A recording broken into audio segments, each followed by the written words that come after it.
Всем известно такое растение, как крапива, но о том, что с помощью крапивы можно отрастить длинные, густые, здоровые волосы, думаю, знает не каждый. В этом видео я вам покажу, как сделать настой из этого растения, который будет способствовать росту волос и даже поможет от выпадения. Крапива для волос содержит целый комплекс витаминов и микроэлементов. Благодаря этому миксу из полезных веществ крапива эффективно воздействует на волосы, ускоряет их рост, помогает остановить выпадение и является отличным средством для профилактики преждевременного появления седины, предотвращает и устраняет перхоть, успокаивает, увлажняет кожу головы и регулирует жирность. Использование крапивы очень хорошо помогает продлить свежесть кожи головы. Использование крапивы. Применение крапивы возможно и как в засушенном виде, так и в свежем.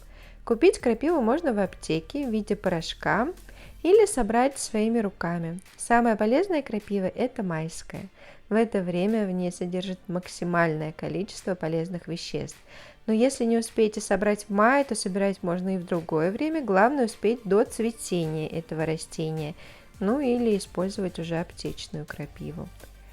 Что лучше использовать для волос, настой или отвар? В разных источниках очень противоречивые данные. Кто-то говорит, что отвар полезнее, кто-то, что настой.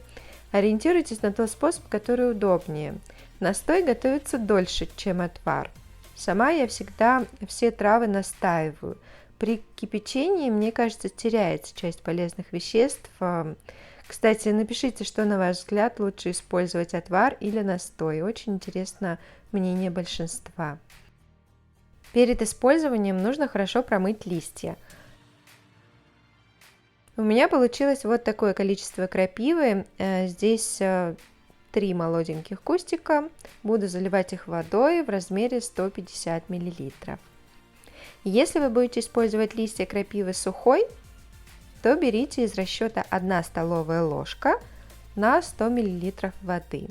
Но такой концентрированный раствор я использую только на корне. Измельчаю листья крапивы обязательно в перчатках.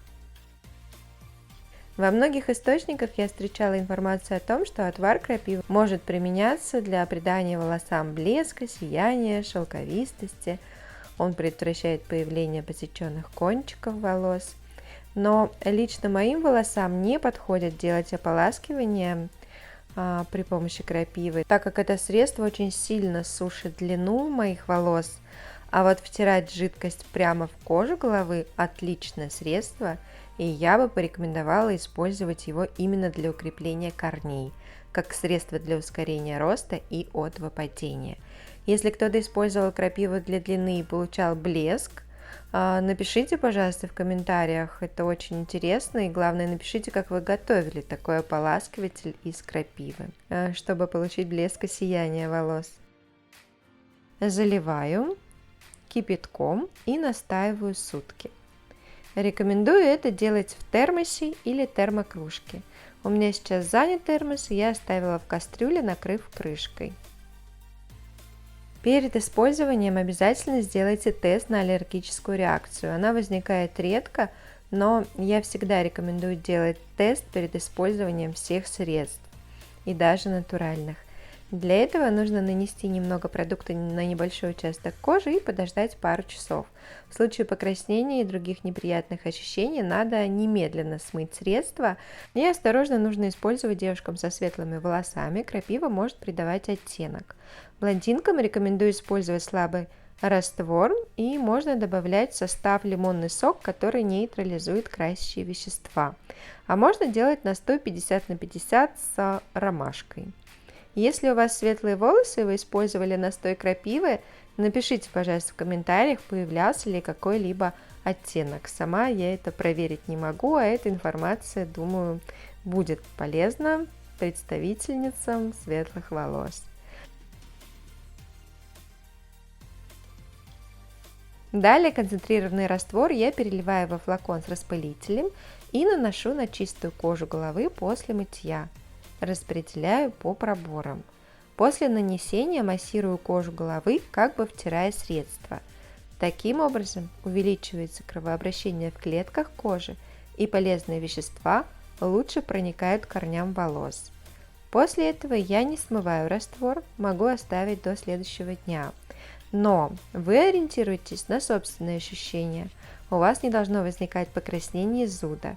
При первом применении не рекомендую так делать. Нанесите настой или отвар минут на 40, а потом смойте теплой водой.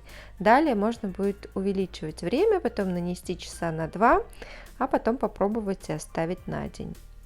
Надеюсь, это видео оказалось для вас полезным. Вы поставите лайк за мои старания и не забудьте подписаться на канал, чтобы узнавать новую полезную информацию для здоровья и красоты волос. А также у меня есть руководство «Натуральный уход за волосами», в котором вы можете найти еще больше рецептов для ускорения роста волос, рецепты от выпадения и натуральные рецепты по уходу за длиной волос для придания им блеска, шелковистости и красивого визуала.